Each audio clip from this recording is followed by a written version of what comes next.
Tonight on Politicat, uncertainty in Iowa. We break down the chaos. And the State of the Union. What can we expect from the president's address? Plus, politics pushes its way into the Super Bowl. All that and more coming up on Politicat. It's your politics right now.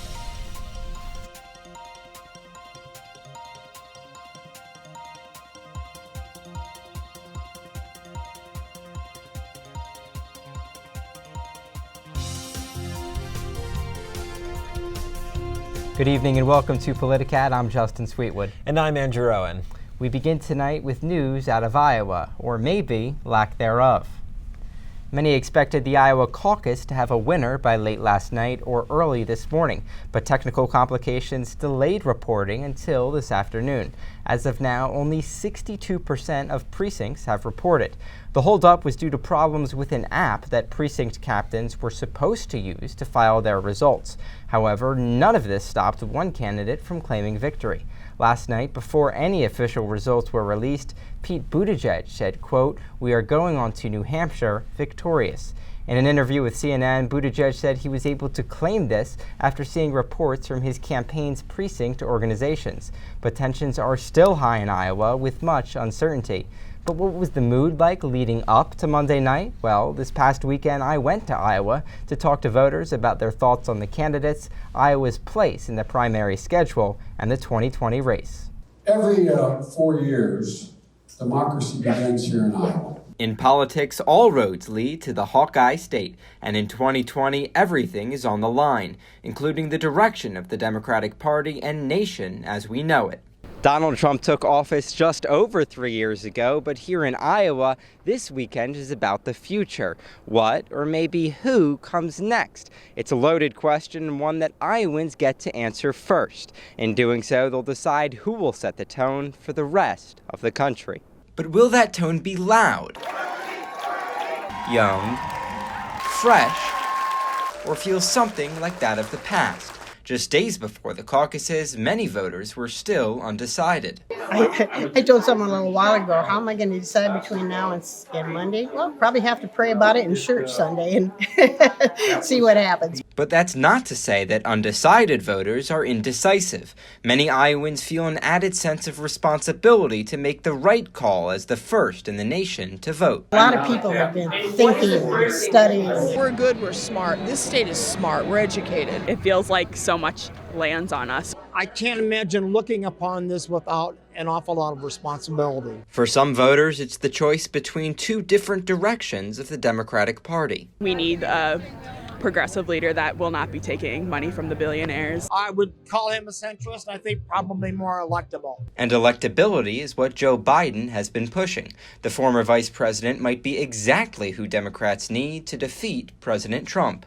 There's no way out. We have to change the White House. Others say that the Democratic Party needs a new face. Leave the politics of the past in the past. Or maybe a candidate with a more progressive agenda. We've got our chance to cancel student loan debt. We're taking on the insurance companies. In the last 4 contested Democratic caucuses, the winner of Iowa has gone on to win the nomination. Whether that happens this year remains to be seen. But one thing is for certain. You know, it's always exciting to be in Iowa. Thanks, Justin. Taking a look at the results with 62% of precincts reported, Pete Buttigieg is in the lead with 27% of the vote, giving him 10 delegates.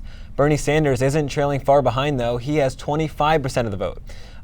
Elizabeth Warren is currently in 3rd place, followed by Joe Biden and Amy Klobuchar in 4th and 5th place, respectively. 17 of the state's 41 pledged delegates have yet to be allocated. All right, we're going to turn now to our panel. We have Sachin Shukla of the NU Political Union and Reter of North by Northwestern. Maya, we'll start with you. What do you make of Mayor Pete Buttigieg's campaign claiming victory last night before any official results came out?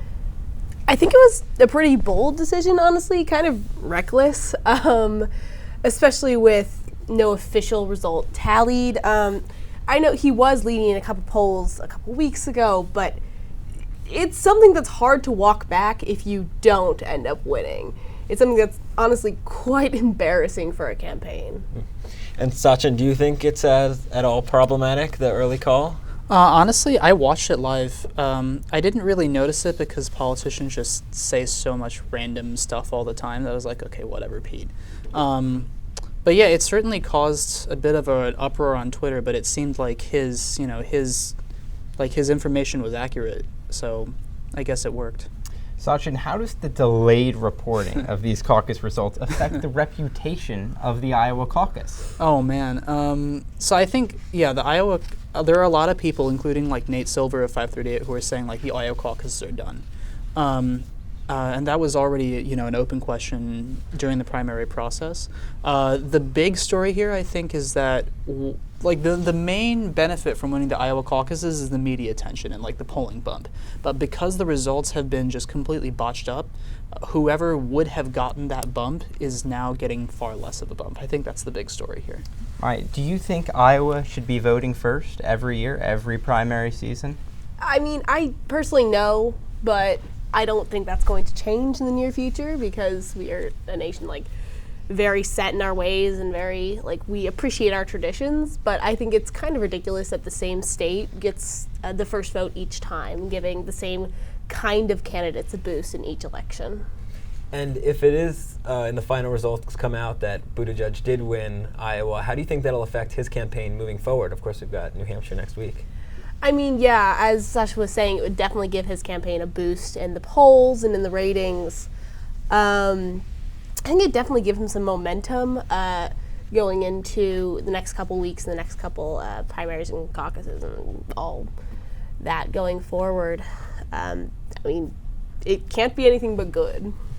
And Sachin, how long do you think that momentum might last? I actually am skeptical that it'll last that long. I think what got Pete the victory in Iowa, I'm assuming he still wins, what got him the victory in Iowa was his extremely strong ground game. You can see that from the fact that he tended to win rural areas. I don't know that he can replicate that in New Hampshire, Nevada, and especially South Carolina. So actually, the person I would prefer to be right now is Bernie Sanders, because he did pretty well. He's probably going to do pretty well in New Hampshire and Nevada as well. So on average, I think I'd rather be him than Pete. But Pete's winning is pretty good. But do you think, even though obviously winning is a great sign for his campaign, that it's not necessarily indicative of national polls? Because Buttigieg has struggled with the minority vote, and obviously Iowa, very Caucasian, a lot of white voters. Is this going to translate once he gets to other states, not Iowa and New Hampshire upcoming? No, I don't think so. I think this is where the whole ground game thing plays in. I don't think he can replicate what he did in Iowa with respect to his organized strategy all around the country. I would say, though, that with respect to black voters tending to support Biden and Sanders, it looks like a lot of them, at least last I checked, it looks like a lot of them just haven't really tuned into the primary yet. So, if you look at the polls, it's a lot of people like Biden, a lot of people like Sanders, and then most everyone else just doesn't know. And the people that are doing well are the ones that are the most universally recognizable. So I'm not sure if it's really fair to say that he's having trouble with voters of color yet. I think as we get more into focusing on South Carolina, that'll become more apparent. So Maya, Sachin just mentioned Joe Biden, seen by many as the national frontrunner, but a fourth place finish in Iowa, if the results stand, a fourth place finish, what does that mean for his campaign? And does the delayed reporting, is that almost an excuse to say, listen, it didn't go the way we thought, there were all these problems with it? Is it overhyped? Is there any chance that he minimizes the situation? I mean, I don't think Joe Biden's been doing well in Iowa for a while. This isn't necessarily unexpected that Joe Biden didn't win or didn't kind of do well in general in Iowa. He's always kind of been polling better on a national scale rather than just in Iowa. But I think it definitely, it hurts seeing that I'm sure it hurts his campaign seeing that he was that far down. But going forwards, I think they'll just kind of keep doing what they've been doing, trying to appeal to the overall moderates of the party. All right, thanks so much to our panel, and we'll be back with more Politicat after this break. At Northwestern, we're wildcats in every way.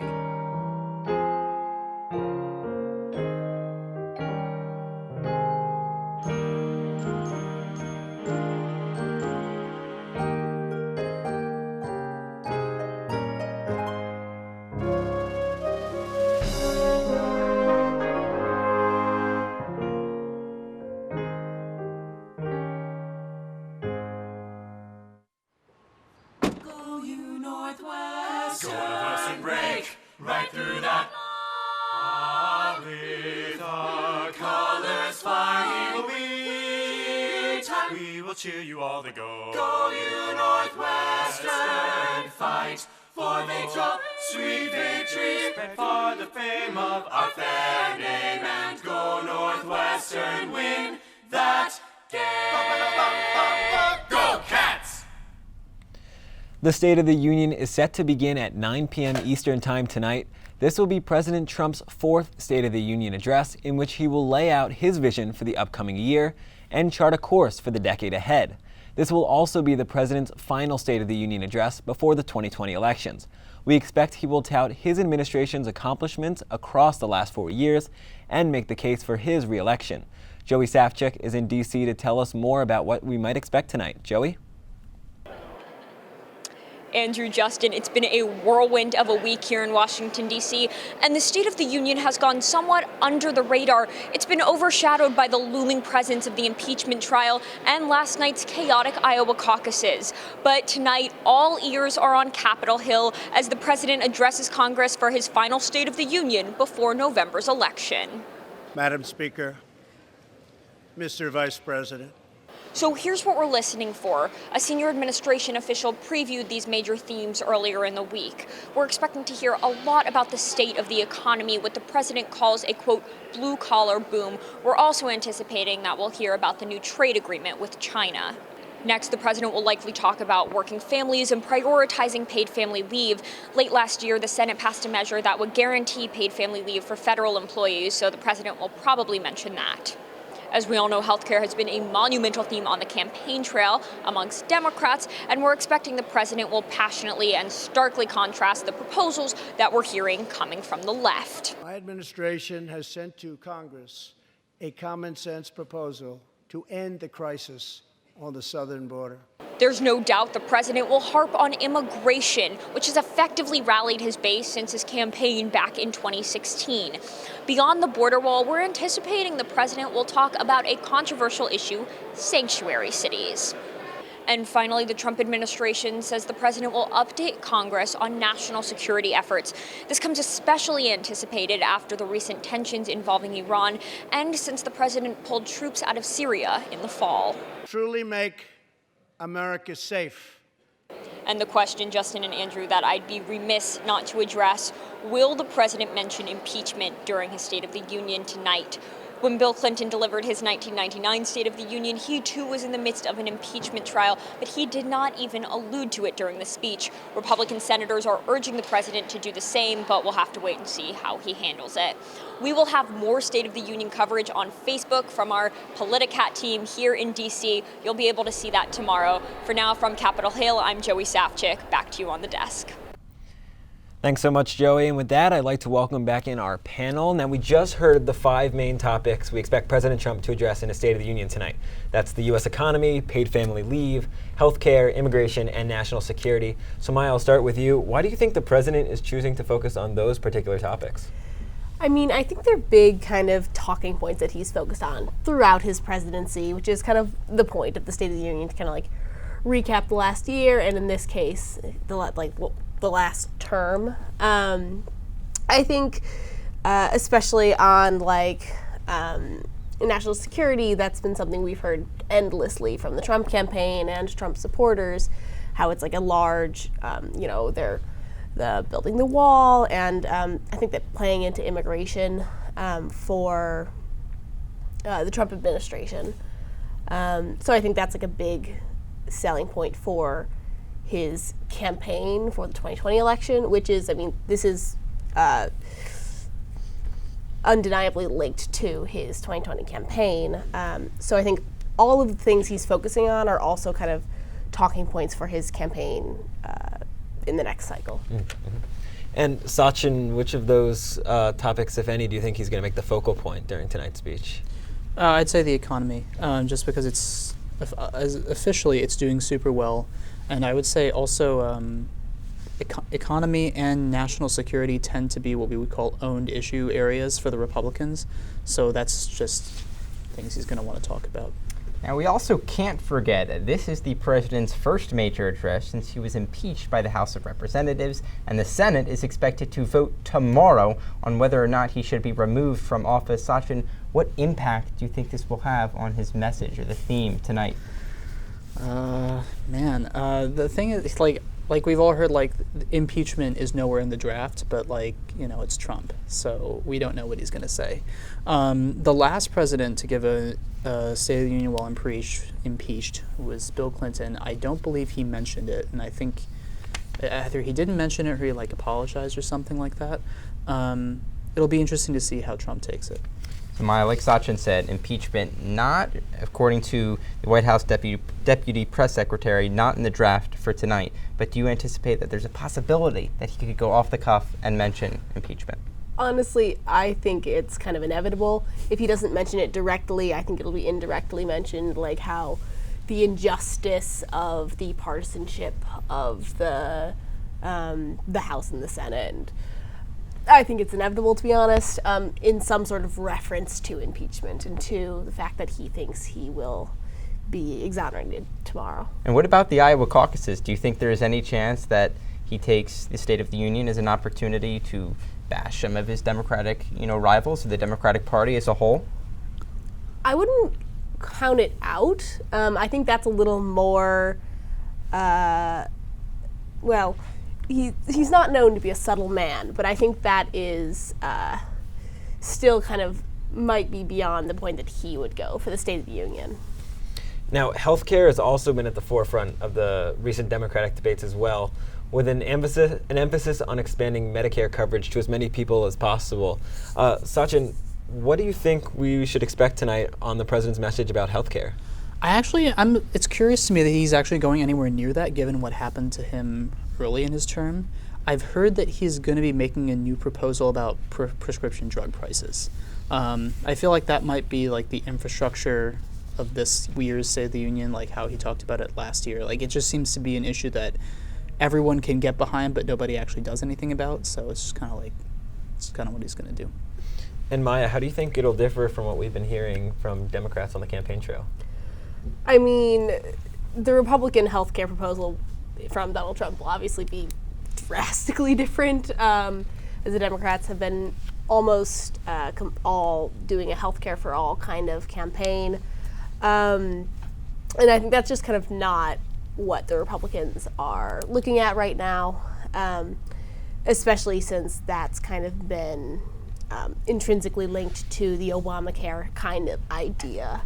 And that's kind of a dirty word for the Republican Party.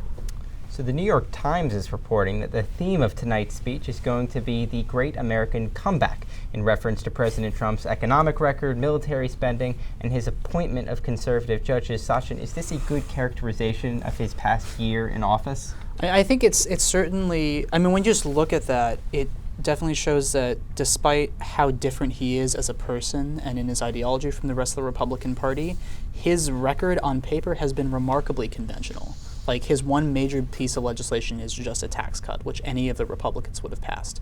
I think saying it's the Great American Comeback is disingenuous. I don't think much has changed about the fundamentals of the economy since the Obama years. So I think, but that's just politicians doing whatever they're going to do. Maya, is the Great American Comeback theme disingenuous, as Sachin says? Yeah, I'd have to agree. It feels like it's patting themselves in the back without kind of fully supporting it, and it's really just rewording of "Make America Great Again," like saying that yes, we did make America great again. This is the Great American Comeback. So, State of the Union tonight, but tomorrow in the Senate, the vote on impeachment. What do you expect from senators? The reaction to senators be at the State of the Union tonight, given everything that's going on, and obviously what's on the docket for tomorrow? The reaction of the senators to the impeachment trial? What do you think the mood will be like with the Democratic senators at the State of the Union? Mixed, to be honest, because I don't anticipate that the Democratic senators think they're going to get very much tomorrow.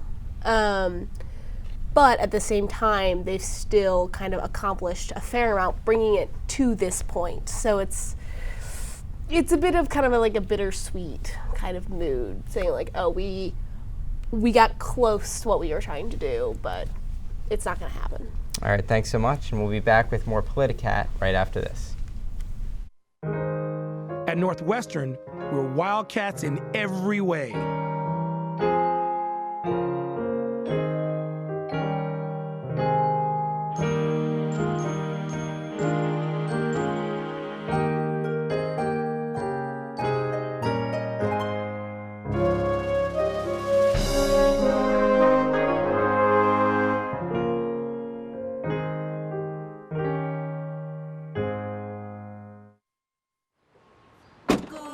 Northwestern, break right through that.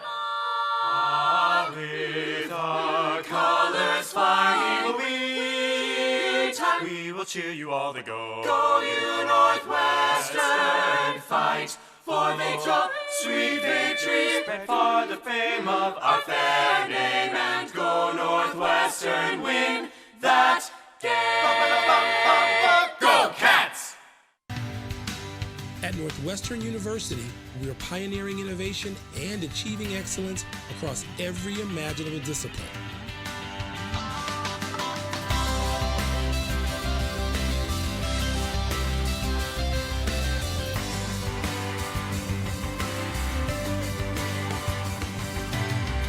At Northwestern University, the possibilities are endless.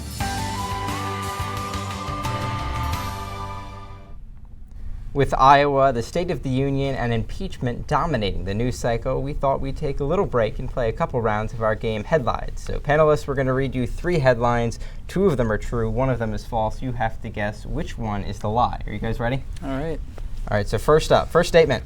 Andrew Yang jumped off a small chair at an event and said, quote, "Let's see Bernie do that," to which his crowd cheered. Next, as the caucus results were delayed in Iowa, the verified New Jersey Twitter account tweeted, "Maybe next time we should go first." And finally, Donald Trump was seen waving his hands in a conducting motion during the national anthem before the Super Bowl. Which one is a lie? And we're going to start with Sachin. Oh man, American politics is a joke. Which one is a lie? I'm going to say the NJ.gov tweet is a lie. So you say Donald Trump did wave his hands and that Andrew Yang did jump I could off the totally chair? see him doing that. Yeah, that was great. Maya? I'm also going to have to agree with Sasha because I feel like it's a lot from the New Jersey's official Twitter account. If the state of New Jersey has a Twitter account. So you both are correct, but I will say, as a proud resident of New Jersey, that New Jersey does have a very satirical Twitter account. Yeah. It is the verified account, and they make fun of people. They, poke jabs every once in a while. So it's not out of the realm that they would tweet something like that, but you are both right. So it's 1-1 going into the second and final round. Yesterday, the New Jersey account tweeted at Delaware with some Super Bowl memes. They're very intense. All right, so round 2. A number of Cory Booker supporters were shown on CNN at an Iowa caucus location despite him dropping out of the race several weeks ago. Next, Lin-Manuel Miranda announced that a recording of the hit musical Hamilton will be shown in movie theaters in 2021. And finally, Elon Musk said that if he had been born in the U.S., he would definitely have considered running for president this year. Sachin, we'll start with you. The first one was the Cory Booker people. Oh man, they're all so realistic, especially the Elon Musk one. I think the Cory Booker one is the lie. I mean, I know the Hamilton one's real because I'm a nerd, but I'm not sure. But just to counter you, I'll go with Elon Musk. Elon Musk is the lie, so you are correct. Sort of a hallmark. Maya takes headlines, and you knew Hamilton coming to movie theaters in 2021. We thought the Hamilton craze was over. Never. But it's now coming to movie theaters. A past recording of the show at the Richard Rodgers Theater in New York, coming to theaters 2021, October, I believe. Yeah. Produced by Disney, so are they going to be the new princes and princesses of the Disney suite? I don't know. Maybe, we'll see. Alrighty, thanks so much to our panel for tonight's discussion. We'll be back with more Politicat after this. At Northwestern, we're wildcats in every way.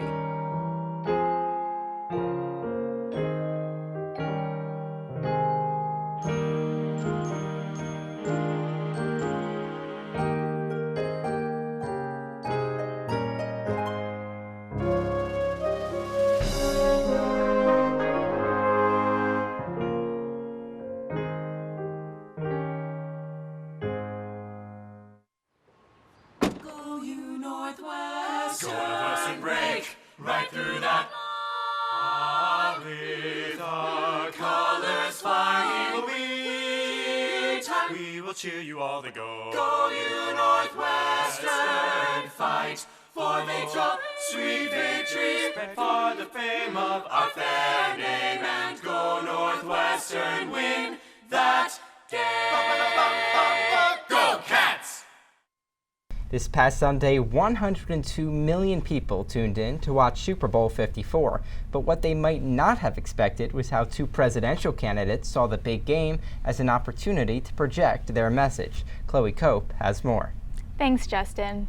Last year, the Pew Research Center came out with a new report stating more than 85% of Americans believed the tone and nature of political debate in the United States has become less respectful, less fact-based, and less substantive. The Super Bowl used to be a time for everyone to come together, but that's been increasingly difficult in recent years. This year, it was not the national anthem debate which took center stage. It was two political Super Bowl ads. President Donald Trump's re-election campaign ran a Super Bowl commercial boasting about his criminal justice record. Democratic presidential candidate Michael Bloomberg jumped in as well, addressing gun violence in his campaign ad. It's been reported that each campaign spent more than $10 million to air the ads. For context, The Guardian reported last week that Trump spent $20 million on more than 200,000 Facebook ads during all of 2019. Last Sunday, Trump spent half that amount for 60 seconds.